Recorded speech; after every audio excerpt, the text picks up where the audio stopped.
After FUNREAL my husband, I attended my sister's little boy's first birthday party, and she declared, "My son belongs to your husband. As his legacy, I deserve half of your $800,000 home." She even flashed his will. I smiled calmly and said, "Is that so?" while holding back my laughter. Because my husband. Can you imagine losing the love of your life, only for his own sister to try and steal your home and destroy his memory, just days after the funeral? My name is Bridget, and that's exactly what happened to me. What she didn't know was that her cold-blooded betrayal was about to blow up in her face. Just 3 months ago, my world shattered.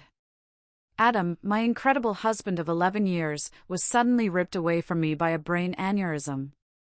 The grief was a physical weight, pressing me down, making every breath an effort. But life, apparently, doesn't care about your broken heart. So, there I was, dragging myself to my nephew Lucas's first birthday party, barely holding myself together. And that's when my younger sister, Cassandra, dropped a bomb so big, so unthinkable, it still makes my stomach churn. She announced, right there in the middle of a kid's party, that Lucas was Adam's son, and then, with a smug smirk, she produced a will claiming half of my $800,000 house for him. The shock in the room was palpable, but beneath my own crushing grief, a tiny, almost hysterical laugh bubbled up. Because Cassandra had absolutely no idea why her elaborate lie was utterly, impossibly false. Adam and I met 12 years ago, at a charity auction benefiting children with cancer. I was volunteering, running around with silent auction items, when this man, Adam, outbid everyone for a painting I'd been admiring all night. It was a watercolor of the Boston skyline at sunset, all vibrant oranges and purples bleeding into the harbor. He won it, walked straight over to me, and handed it to me. "I noticed you looking at this all night," he said, his blue eyes crinkling at the corners. "I think it belongs with you." That was Adam. Thoughtful, observant, generous to a fault. I fell, hard and fast. Our first date the next night felt like we'd known each other our entire lives. He was a corporate attorney, brilliant but so incredibly humble. The kind of man who remembered the names of waitstaff and asked genuine questions about their lives. 8 months later, he proposed on the very harbor that was in the painting that brought us together. We bought our dream Victorian home in Beacon Hill shortly after our first anniversary. It was a stretch financially at $800,000, but Adam had just made partner, and my interior design business was taking off. The house needed work, but it had good bones, high ceilings, a small garden where I envisioned our future children playing. Those children never came. Not for lack of trying. For years, we charted, planned, and hoped. Then came the doctors, the tests, the procedures. For grueling rounds of IVF that drained our savings, yes, but more importantly, our spirits. I still remember the last failed attempt, the quiet drive home from the clinic. Adam reaching across the console to hold my hand, neither of us speaking. We both knew that was the end of that road. "We can still have a beautiful life," Adam said that night, as we sat on our porch swing, the city lights twinkling around us. "You and me, that is enough." And he meant it. We slowly, painstakingly, rebuilt our dreams. We traveled. We poured ourselves into our careers. We renovated the house room by room until it was the showcase home I had always imagined. Adam supported my business when I decided to launch my own firm. Our life was full, if different, than what we had first planned. It was our beautiful life. My younger sister, Cassandra, always seemed to orbit our happiness. For years younger than me, she was 30 at the time, and always the wild child of the family. While I was studying design and building a business, she was bouncing between jobs and relationships, leaving a trail of drama. Our parents, bless their hearts, constantly worried about her, which usually translated to them making excuses for her behavior and repeatedly bailing her out of financial troubles. Cassandra and I had a complicated relationship from childhood. She was undeniably beautiful, with that effortless charm that just drew people in, but there was always this undercurrent of competition from her side. If I achieved something, she needed to one-up me. When I started dating Adam, she suddenly became interested in law students. When we bought our house, she complained for months about her apartment, practically fishing for our parents to help her upgrade. It was exhausting. But Adam, always the peacemaker, encouraged me to maintain the relationship. "She's your only sister," he'd remind me. "Family is important." 2 years before all this, Cassandra started dating Tyler, a bartender she met out with friends. He was handsome, in a rugged way, with tattoos covering his arms and a motorcycle our parents definitely disapproved of. Their relationship seemed volatile from the outside, dramatic breakups followed by passionate reconciliations. Then came the pregnancy announcement at Thanksgiving dinner, the year before Adam died. It was unexpected, to say the least. While I was dealing with the societal expectations and pressures of my own childless status, there she was, announcing her pregnancy with theatrical tears and declarations about the miracle of life. I felt that familiar sting of jealousy. After all our struggles, all our heartbreak, Cassandra had accidentally achieved what we had desperately wanted. But I pushed those feelings down. I was genuinely happy for her, and determined to be the best aunt possible to her child. Lucas was born a healthy 8 pounds 4 ounces. I was at the hospital with flowers and a handmade blanket I'd spent months knitting. Cassandra seemed overwhelmed by motherhood from the start, often calling me in tears about Lucas's colic or her exhaustion. I stepped in as much as I could, sometimes watching Lucas overnight so she could just sleep. Adam was less involved with Lucas than I was. In retrospect, I thought it was because of our own infertility struggles that it might be painful for him to bond with a baby that wasn't ours. He was always kind when Cassandra brought Lucas over, but he maintained a certain distance that I never questioned at the time. Then came that terrible Tuesday morning. Adam complained of a headache before leaving for work. I suggested he stay home, but he had an important client meeting. "Just a migraine," he insisted, kissing me goodbye. "I'll call you after the meeting." That call never came. Instead, I got one from the hospital. By the time I arrived, he was already gone. Brain aneurysm. They said nothing could have been done. He was 36 years old. The next days passed in a blur of arrangements and grief. Cassandra was strangely absent during most of it, sending text messages claiming Lucas was sick or she couldn't find a babysitter. When she did appear at the funeral, she stayed briefly, keeping to herself and leaving before the reception. I was too numb with grief to think much of it then. 1 week after we laid Adam to rest, Lucas's first birthday arrived. The last thing I wanted was a children's birthday party, but family obligations pulled at me. "Adam would want you to go," my mother insisted during one of her daily check-in calls. He always said, "Family comes first." So, I found myself driving to Cassandra's small rental house in a less desirable part of town. A wrapped gift on the passenger seat, and dark circles under my eyes that no amount of concealer could hide. I had barely slept since Adam died, spending nights staring at his empty side of the bed, reaching for a warmth that was no longer there. I parked behind a line of cars and took several deep breaths before grabbing the gift and heading inside. No one should have to fake happiness so soon after losing their husband, I thought, but I plastered on a smile and knocked on the door. Cassandra's friend, Jenna, opened it, her eyes widening slightly at the sight of me. "Oh, Bridget, you made it," she said, her voice oddly strained. She glanced over her shoulder before stepping aside. "Come in. Everyone's in the backyard." The small house was decorated with blue balloons and streamers. A banner reading, "Happy First Birthday, Lucas," stretched across the living room wall. I noticed a group of people I didn't recognize clustered in the kitchen, whispering. They fell silent as I passed, their eyes following me. In the backyard, more guests stood in small groups, plastic cups in hand. I spotted my parents sitting awkwardly at a picnic table, looking uncomfortable. My father stood when he saw me, relief washing over his face. "Bridget," he said, embracing me. "We weren't sure you'd come." "Of course I came," I replied, setting the gift on the designated table. "Where's the birthday boy?" With Cassandra, my mother said, not quite meeting my eyes. They should be out soon for the cake. I mingled awkwardly, accepting condolences and deflecting questions about how I was holding up. Everyone seemed on edge, conversation stopping abruptly when I approached. I chalked it up to people not knowing how to act around a newly minted widow. After 30 uncomfortable minutes, Cassandra emerged from the house, carrying Lucas on her hip. She was wearing a new dress I'd never seen before, her hair freshly highlighted.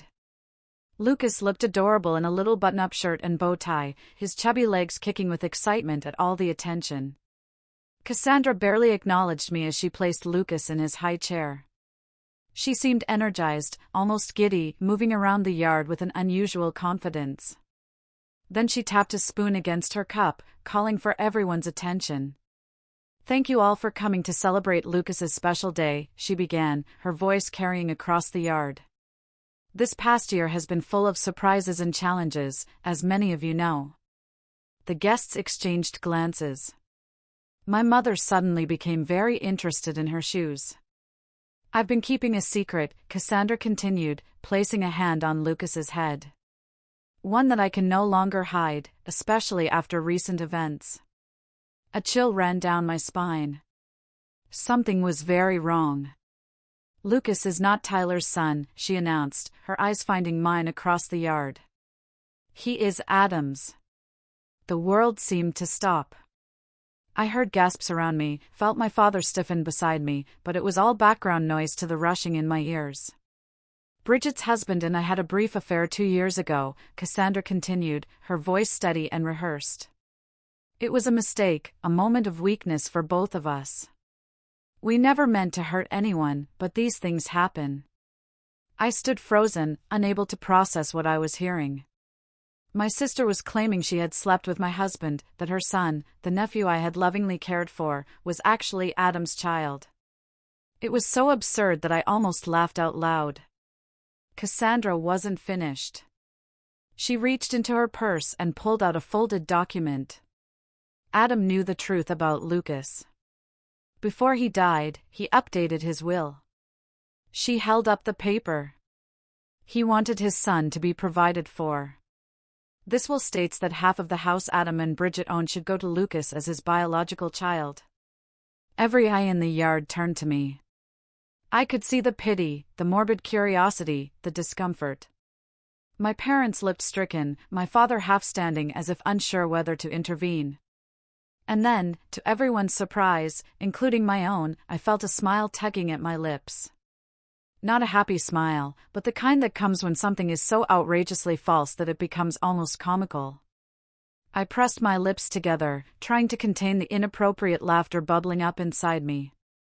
"Oh, I see," I said finally, my voice calm and even. I took a sip of water to buy time, to push down the urge to laugh in my sister's face. "May I see this will, Cassandra?" Her confident expression faltered slightly. She clearly hadn't expected this reaction. Slowly, she walked over and handed me the document, a typed page with what appeared to be Adam's signature at the bottom. I scanned it quickly, noting inconsistencies immediately. The formal language was all wrong. Nothing like the legal documents I had seen Adam bring home. And the signature, while similar to Adam's, was clearly forged. The connecting stroke between the and D was wrong. The final flourish too pronounced. I carefully folded the paper and handed it back to her. "Thank you for sharing this with me. I think I need to go now." "That's it?" Cassandra asked, confusion evident in her voice. "You're not going to say anything else?" "Not right now," I replied calmly, gathering my purse. "This is Lucas's day. We can discuss this privately later." I said goodbye to my shell-shocked parents, promising to call them soon. As I walked to my car, I could hear the murmurs behind me. The party atmosphere completely shattered. Once inside my car, safely out of view, I finally let out the laugh that had been threatening to escape. It started small, then grew until tears were streaming down my face. Not tears of joy, but a strange mix of grief, anger, and incredulous disbelief at my sister's audacity. Because there was something Cassandra didn't know. Something Adam and I had never shared with anyone. Something that made her elaborate lie not just hurtful, but utterly, biologically impossible. The truth about Adam and Cassandra began 3 years ago, long before Lucas was even conceived.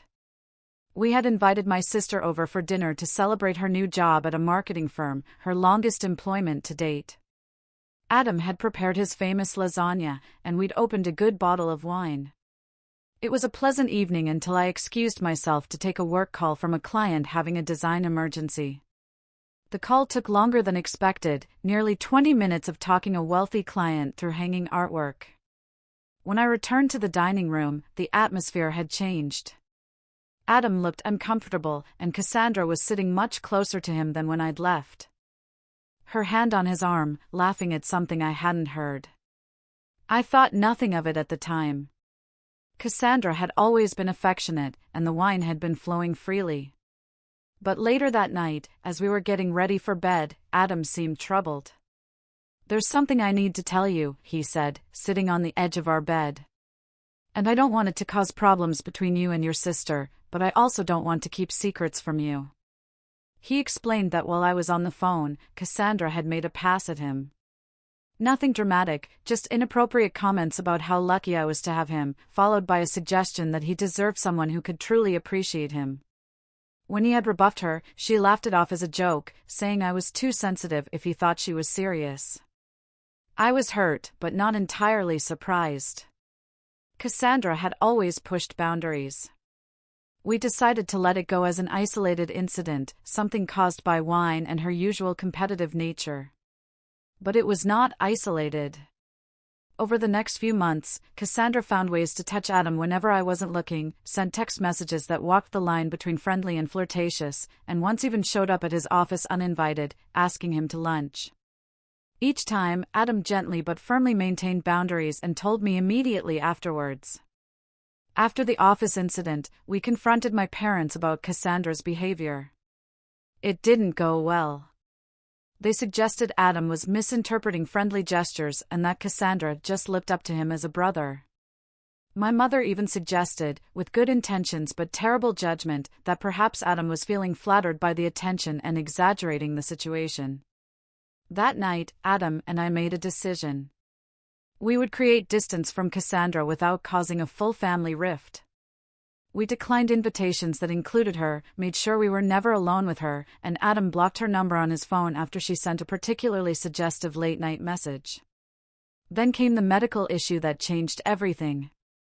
Adam had been experiencing pain for weeks before finally seeing a urologist. The diagnosis was a varicocele, an enlargement of veins within the scrotum, requiring surgery. The procedure went well, but there was a complication. The doctor recommended a vasectomy during the same surgery due to the extensive nature of the varicocele and potential for recurrence.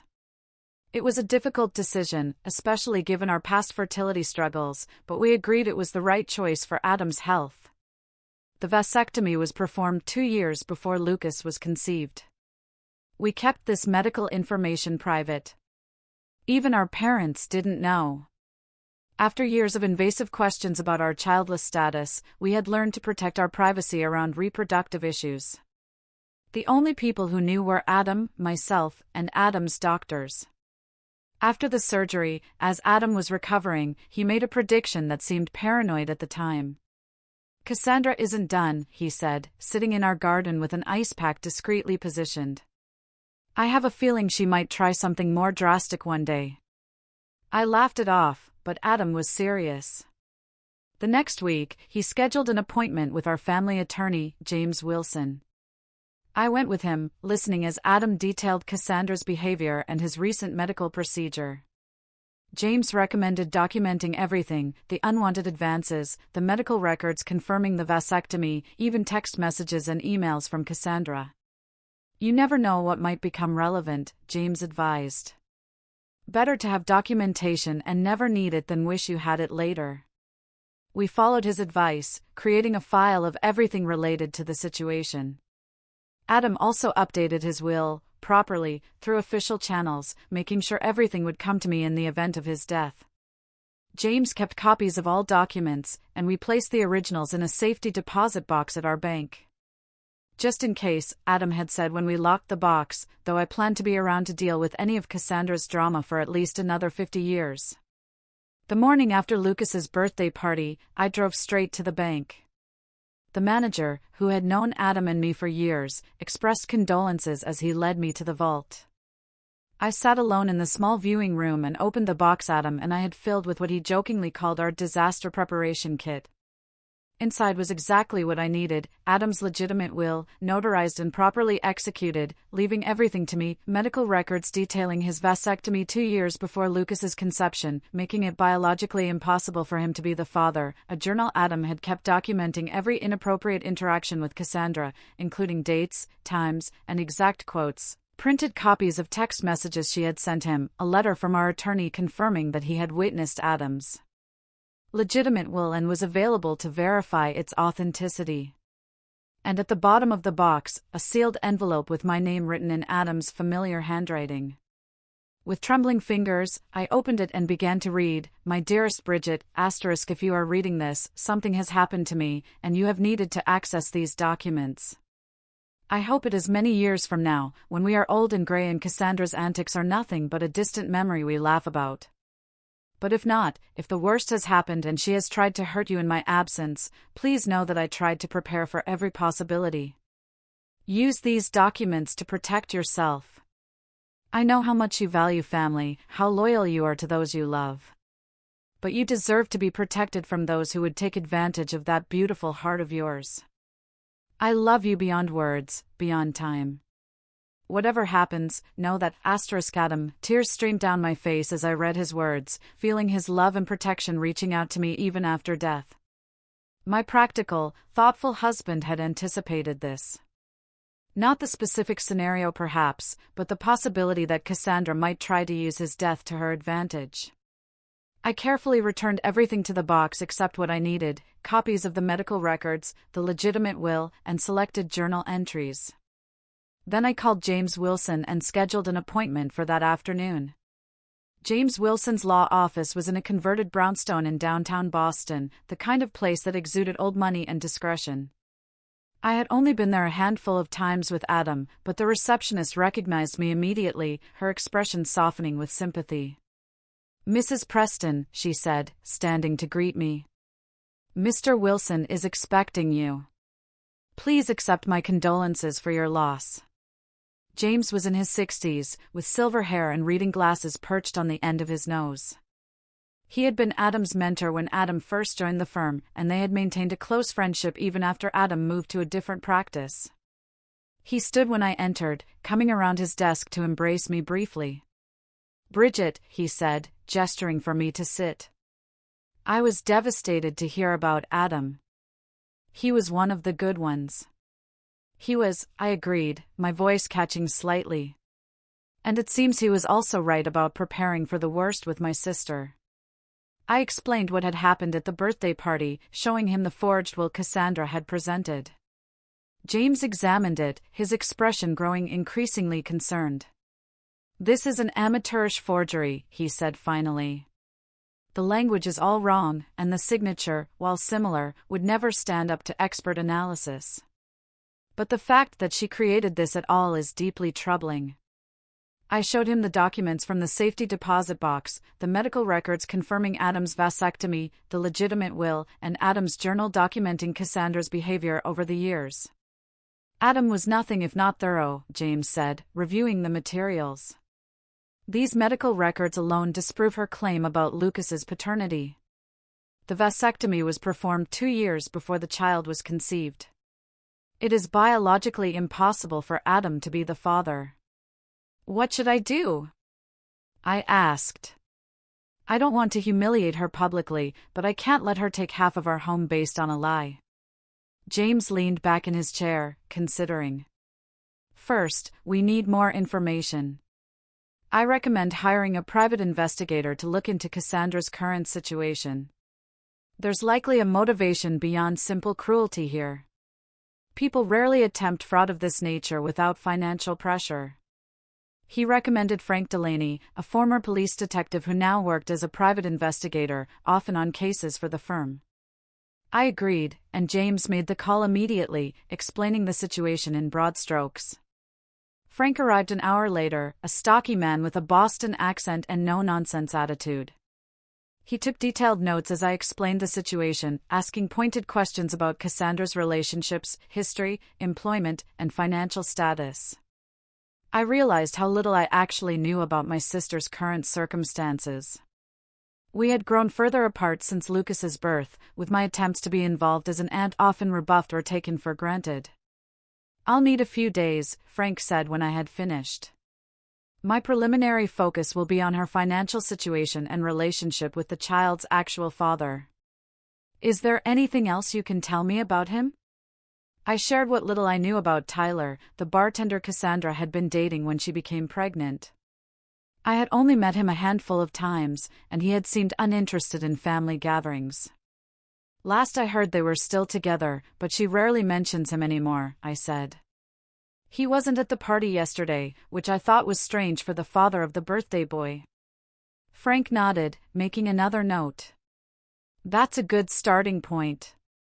I'll be in touch soon." 3 days later, Frank called requesting a meeting at James's office. When I arrived, both men were reviewing documents spread across the conference table. "Mrs. Preston," Frank began once we were seated, "I've uncovered some concerning information about your sister's situation." According to his investigation, Cassandra was in dire financial straits.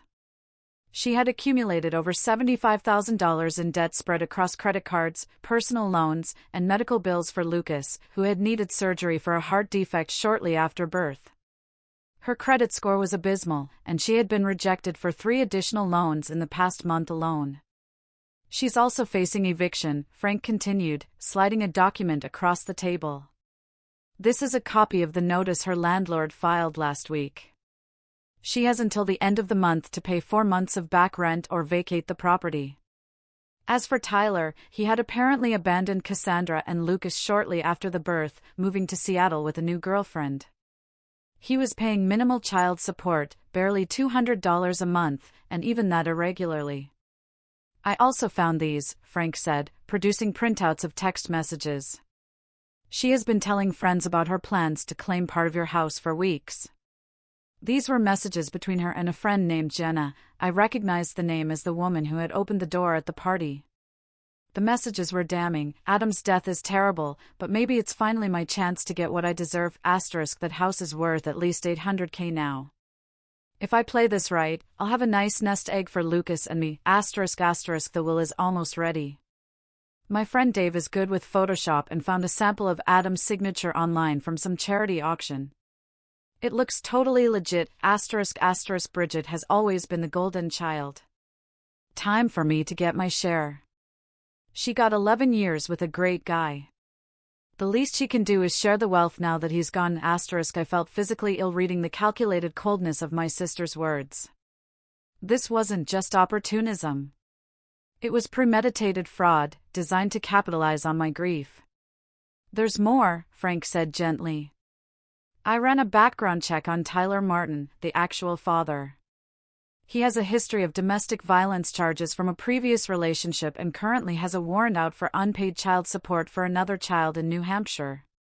He's not someone you would want around your nephew." I sat in stunned silence, trying to process everything. My sister was not just desperate. She was willing to destroy Adam's reputation and our marriage to solve her financial problems. And her choice in partners had put Lucas in a potentially dangerous situation. "What do I do with all this?" I asked, looking between James and Frank. "I can't just expose all of this publicly. Lucas is innocent in all of this. He's still my nephew." James removed his glasses, rubbing the bridge of his nose. "You have several options, Bridget. We could file charges against Cassandra for attempted fraud and forgery. That would likely result in criminal penalties for her, possibly even jail time, given the amount of money involved. Or," he continued, seeing my distress, "we could handle this privately.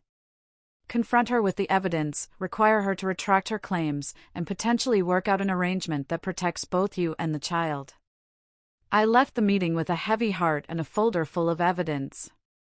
That evening, I called my therapist, Dr. Laurelchin, whom I had been seeing since Adam's death, and scheduled an emergency session. In her calm, plant-filled office, I unloaded the entire situation. "I'm so angry I can barely see straight," I admitted. "But Lucas is just a baby. None of this is his fault. And despite everything, Cassandra is still my sister." Dr. Chen listened attentively, asking occasional questions about my relationship with Cassandra throughout our lives. "It sounds like this pattern of competition and manipulation has existed since childhood," she observed. "The current situation is an escalation, not an anomaly." "What would you do?" I asked desperately. "I can't tell you what decision to make," she replied. "But I will say that compassion does not mean allowing yourself to be victimized. You can be kind while still establishing firm boundaries and consequences." After much reflection, I decided on a course of action. I would confront Cassandra privately with all the evidence, offering her a choice: face potential legal consequences for her fraud, or accept a compromise that would provide for Lucas while requiring accountability from her. With renewed determination, I called Cassandra the next morning. "We need to talk about the will," I said when she answered. "Can you come to my house tomorrow afternoon?" "Just me, no Lucas." "I knew you'd come around," she replied, sounding smugly satisfied. "I'll be there at 2. I spent the morning preparing for Cassandra's visit, arranging documents in a logical order, and setting up recording devices on James's advice. Massachusetts is a two-party consent state, he had warned me. "So, you cannot record her secretly, but you can ask for her permission at the start of your conversation, framing it as a way to ensure you both have a record of any agreement reached." At precisely 2:00, the doorbell rang. I took a deep breath, steadying myself before opening the door. Cassandra stood on the porch looking polished in a new outfit, her confidence evident in her posture. "Come in," I said, leading her to the living room where I had set up 2 chairs facing each other, a coffee table between them with a recorder, water glasses, and a folder of documents. "I hope you don't mind if we record our conversation. It seems prudent given the legal nature of what we're discussing." Cassandra hesitated only briefly before nodding. "Sure, whatever makes you comfortable, though I think this can be pretty straightforward. The will is clear." I turned on the recorder, stating the date and time and confirming Cassandra's consent to be recorded. Then I sat back, studying my sister's face. "Before we discuss the will, I would like to understand exactly what you are claiming happened between you and Adam." Cassandra launched into a well-rehearsed story about a supposed affair 2 years ago. According to her version, she and Adam had connected during a period when he and I were having problems. She claimed they met several times at a hotel downtown, that Adam had confessed his unhappiness in our marriage, and that Lucas was conceived during these encounters. "He always meant to tell you," she said, her eyes wide with practiced sincerity. "But then Lucas was born with the heart condition, and he didn't want to add stress to the situation. He promised he would provide for his son, though." I listened without interrupting, noting the inconsistencies in her timeline and the details that contradicted what I knew about Adam's schedule during that period. When she finished, I began asking questions. "Which hotel did you meet at?" I asked. "The Mandarin Oriental," she replied quickly. "And what room, do you remember?" She faltered slightly. "It was on a high floor. I don't recall the exact number." "What days of the week did you usually meet?" "Tuesdays. Sometimes Thursdays." "When he told you he was working late?" I continued with increasingly specific questions. "What did Adam typically order from room service? What side of the bed did he prefer? Did he shower before or after?" Details that only someone who had actually been intimate with Adam would know. Cassandra grew increasingly flustered, her answers becoming vague or contradictory. "Why does any of this matter?" she finally snapped. The point is that Lucas is Adam's son and the will proves Adam wanted to provide for him. Actually, I said calmly, opening my folder. Both of those claims are demonstrably false. I placed the medical records on the table between us. 2 years before Lucas was conceived, Adam had a vasectomy following surgery for a varicocele. It was completely successful, confirmed by follow-up tests. It was physically impossible for him to father a child after that procedure. Cassandra's face drained of color. She picked up the medical records with trembling hands, scanning the clinical language and dates. "These could be faked," she said weakly. "They are not," I replied, "and Adam's doctor is prepared to testify to their authenticity if necessary." But that is just the beginning. Next, I produced the legitimate will, notarized and properly filed with the court. This is Adam's actual will, prepared by James Wilson and witnessed by 2 partners at his firm. As you can see, it leaves everything to me, with no mention of Lucas. Cassandra's confidence was visibly crumbling, but she attempted to rally. "He must have changed it after this was drawn up. The will I have is more recent." "The will you have," I said evenly, "is a forgery. A poor one, I might add. James has already identified multiple legal inconsistencies in the language, and the signature is clearly fake. Creating a fraudulent will is a felony in Massachusetts, punishable by up to 5 years in prison." I continued methodically, presenting evidence, Adam's journal documenting her inappropriate advances, the text messages between her and Jenna discussing the plan. And finally, the report from Frank's investigation detailing her financial troubles, eviction notice, and Tyler's abandonment. "We know everything, Cassandra," I said as she sat in stunned silence. "The question now is what happens next." For a long moment, she didn't speak. Then, to my surprise, she began to cry. Not the theatrical tears I had seen her use to manipulate our parents, but deep, body-racking sobs. "I didn't know what else to do," she finally said between gasps. "I'm going to be homeless. Lucas and I will be out on the street in 2 weeks. Tyler left us with nothing. The medical bills just keep coming.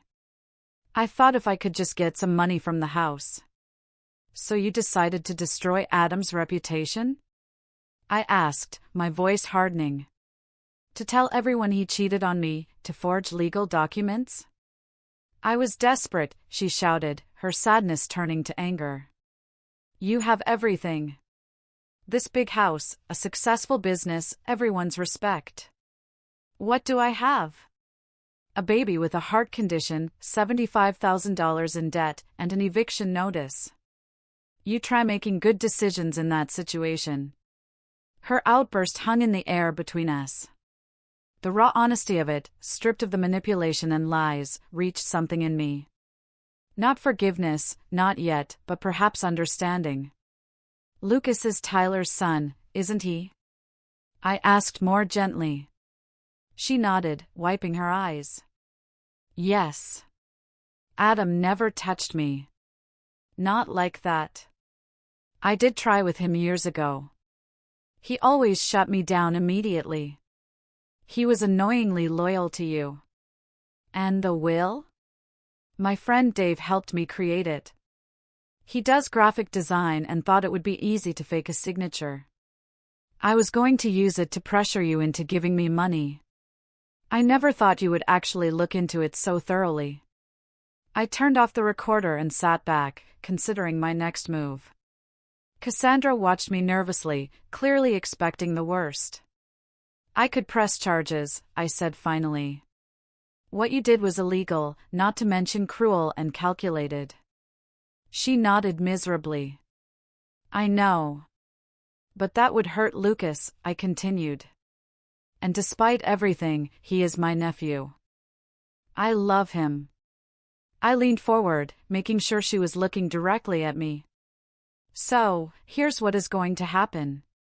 You are going to tell everyone the truth, that you lied about the affair, that Lucas is not Adam's son, and that you forged the will.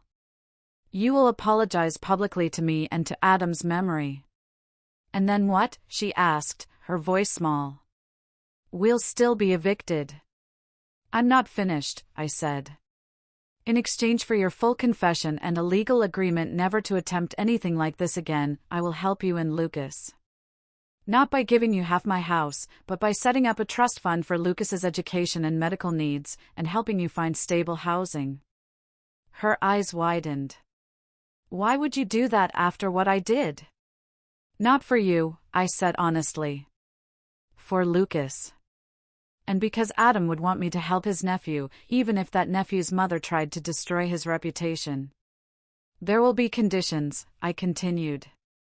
You will enter therapy and financial counseling. You will maintain steady employment. And you will allow me to be part of Lucas's life to ensure he is being properly cared for. If you violate any of these conditions, the support stops immediately. Cassandra was quiet for a long moment, processing everything. I don't deserve your help, she finally said. No, I agreed. You don't. But Lucas deserves a stable home and medical care, and I deserve to have my husband's memory untarnished. This solution gives us both what we need. After further discussion of the details, Cassandra agreed to my terms. We would meet with James the next day to formalize the agreement, and she would make her public confession at a family dinner the following weekend. As I showed her out, she paused at the door. I really am sorry, Bridget, she said again. Not just for the will and the lies, but for everything. For the years of competition and jealousy, for not being the sister you deserved. I know, I replied. And I hope the therapy helps you understand why you made these choices. Lucas deserves a mother who is emotionally healthy and honest. Do you think you'll ever forgive me? I considered the question carefully. I don't know, I answered truthfully. But I am willing to see where this new path takes us. For Lucas's sake, and maybe someday for ours, too. The drive home with my parents was silent. Each of us lost in our own thoughts. I knew one thing for certain. Our family would never be the same. But perhaps in time, it could be something healthier, built on honesty rather than illusion. 1 year after Adam's death, I stood in our garden, watching the spring bulbs push through the soil. The daffodils Adam had planted the previous fall were blooming, a riot of yellow against the newly green lawn. I felt a bittersweet ache seeing them, knowing he had put them in the ground with hopes of seeing them bloom. So much had changed in that year. The trust fund for Lucas was established and already helping with his ongoing medical needs.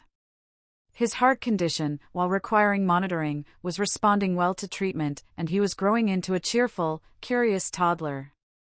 Cassandra had surprised everyone by truly embracing the conditions of our agreement. 6 months of therapy had helped her recognize patterns of behavior stemming from childhood, the constant need to compete with me, the self-sabotage that had characterized many of her decisions. She had found steady employment as an office manager at a dental practice, a job that provided stability and benefits. Our relationship remained formal but cordial. I saw Lucas regularly, taking him for outings to the park or the children's museum. Cassandra and I didn't pretend to be close, but we had found a way to coexist peacefully for Lucas's sake. My parents had struggled initially with the new boundaries I had established. My mother especially found it difficult to accept that her daughters wouldn't have the close relationship she had always envisioned. But over time, they too had adjusted, learning to support Cassandra without enabling her dependency. As for me, the grief support group I had joined shortly after Adam's death had become a lifeline. 12 strangers bound together by loss had become friends, understanding each other in ways that even well-meaning family and friends could not. We met weekly, sharing our journeys through grief, celebrating small victories and supporting each other through the inevitable setbacks. 3 months after the confrontation with Cassandra, I had established the Adam Preston Foundation for Legal Education, providing scholarships to students from underprivileged backgrounds interested in corporate law. It gave me purpose, to see Adam's legacy continuing in the careers of young, idealistic lawyers who might otherwise never have had the opportunity to enter the profession. Old friends had stepped up in ways I could never have anticipated. Adam's law partners checked in regularly, inviting me to dinners and events, making sure I wasn't isolated in my grief. My college roommate, Sarah, flew in from Chicago monthly just to spend weekends with me, sometimes doing nothing more than watching movies and ordering takeout. And then there was Michael. I met him at a fundraiser for the foundation 6 months after Adam died. He was a professor of ethics at Boston University. Thoughtful and kind, with a quiet sense of humor that reminded me of Adam in some ways. We started as friends, sharing coffee after foundation meetings, then gradually transitioned to occasional dinners. It was different than what I had with Adam, as it should be. Michael understood that Adam would always be part of my life, that loving again didn't mean replacing what came before. We were taking things slowly, both of us cautious but hopeful. Standing in the garden that spring morning, I reflected on everything Adam had taught me, not just during our years together, but even after he was gone. His foresight in preparing those documents had protected me when I was at my most vulnerable. His journal entries had validated my experiences with Cassandra when my own parents tried to dismiss them. His love continued to shield me even in his absence. I had learned difficult lessons through this ordeal, that family relationships need clear boundaries to remain healthy, that documentation is not just a legal precaution, but sometimes an emotional necessity, that forgiveness does not have to mean forgetting or allowing harmful patterns to continue, that sometimes the people we expect to protect us are the ones we need protection from. But I had also learned about my own strength. I had faced Cassandra's betrayal, navigated the legal complexities, and made difficult decisions about how to move forward, all while processing the devastating loss of my husband. I had found a way to honor Adam's memory while beginning to build a new life for myself. The daffodils swayed in the spring breeze, resilient after the long winter. I thought about how grief is like that, too. Not a straight line, but a series of seasons, each bringing its own challenges and unexpected beauties. I was not the same person I had been before Adam died, before Cassandra's betrayal.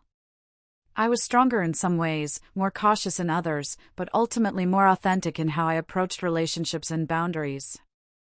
Sometimes the most painful betrayals force us to find strength we never knew we had, I said softly to the garden Adam had loved. You couldn't have known what would happen after you were gone. But somehow, you prepared me to face it. And in that way, your love protects me still. As I turned to go back inside, I felt a sense of peace that had been absent for so long. Not because the grief was gone, it never would be completely, but because I had found a way to carry it alongside hope for the future. Adam had given me that gift, teaching me that love endures even when the person is gone, that preparation and honesty are acts of profound caring. If there's one thing I would share with anyone facing betrayal within their family, it is this: protect yourself with both documentation and boundaries. The people who truly love you will respect those boundaries, and the ones who don't were never safe for you to begin with. Have you ever had to establish difficult boundaries with family members? I'd really love to hear your stories in the comments below. Thanks for watching, and take care.